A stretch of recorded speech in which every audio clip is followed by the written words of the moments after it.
ಅದಾನಿಗೆ ಭಾರತದ ನಂಬರ್ 1 ಸಿರಿವಂತ ಪಟ್ಟ ಸಿಕ್ಕಿದೆ. ಅದಾನಿಯನ್ನ ಹಿಂದಿಕ್ಕಿದ್ದಾರೆ. ನಂಬರ್ 1 ಸಿರಿವಂತರಾಗಿದ್ದಾರೆ ಅಂಬಾನಿ. ಮುಖೇಶ್ ಅಂಬಾನಿ ಒಟ್ಟು ಆಸ್ತಿ 9.55 ಲಕ್ಷ ಕೋಟಿ ರೂಪಾಯಿ. ರಿಲಯನ್ಸ್ ಇಂಡಸ್ಟ್ರೀಸ್ ಮುಖ್ಯಸ್ಥ ಮುಖೇಶ್ ಅಂಬಾನಿ, ನಿಮ್ಮೆಲ್ಲರಿಗೂ ಕೂಡ ಈ ಹೆಸರು ಗೊತ್ತಿರುತ್ತೆ. ಅವರ ಮುಖ ಪರಿಚಯ ಇಲ್ಲಾಂದ್ರೂ ಸಾಮಾನ್ಯವಾಗಿ ನಾವು ನೀನೇನು ಅಂಬಾನಿ ಮಗನ ಅಂತನಾದ್ರೂ ಹೇಳ್ತಾ ಇರ್ತೀವಿ. ಅಂದ್ರೆ ಅಷ್ಟೊಂದು ವಿಪರೀತ ಶ್ರೀಮಂತ ಅಂತ. ಇದೀಗ ಹುರೂನ್ ಇಂಡಿಯಾ ಬಿಡುಗಡೆ ಮಾಡಿರುವಂತಹ ಪಟ್ಟಿಯಲ್ಲಿ ಕಳೆದ ವರ್ಷಕ್ಕೆ ಕಂಪೇರ್ ಮಾಡಿದ್ರೆ ಅಂಬಾನಿಯವರ ಆಸ್ತಿ 6% ಇಳಿಕೆಯಾಗಿದೆ. ಬಟ್ ಆಸ್ತಿ ಇಳಿಕೆ ಆದರೂ ಕೂಡ ನಂಬರ್ 1 ಪಟ್ಟವನ್ನು ಅಂಬಾನಿ ಗಿಟ್ಟಿಸ್ಕೊಂಡಿದ್ದಾರೆ. ಅದಾನಿ ಗೌತಮ್ ಅದಾನಿಯ ಒಟ್ಟು ಆಸ್ತಿ ಮೌಲ್ಯ 8.14 ಲಕ್ಷ ಕೋಟಿ ರೂಪಾಯಿ. 3ನೇ ಸ್ಥಾನದಲ್ಲಿ HCL ಮುಖ್ಯಸ್ಥ ರೋಶಿನಿ ನಾದರ್ ಇದ್ದಾರೆ. ಅಂಬಾನಿ ಅದಾನಿ ಹೆಸರನ್ನ ಸಾಮಾನ್ಯವಾಗಿ ಎಂಥವರು ಕೂಡ ಕೇಳಿರ್ತಾರೆ.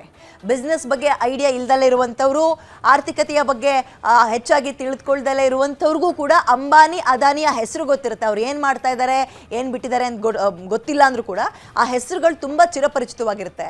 ಸೊ ಇವರಿಬ್ಬರಲ್ಲೇ ಕಾಂಪಿಟೇಷನ್ ಇತ್ತು. ಇದೀಗ ಅದಾನಿಯನ್ನ ಹಿಂದಿಕ್ಕಿ ಅಂಬಾನಿ ಒಂದು ಹೆಜ್ಜೆ ಮುಂದಕ್ಕೆ ಹೋಗಿದ್ದಾರೆ. ಸೊ ನಂಬರ್ 1 ಸಿರಿವಂತ ಶ್ರೀಮಂತ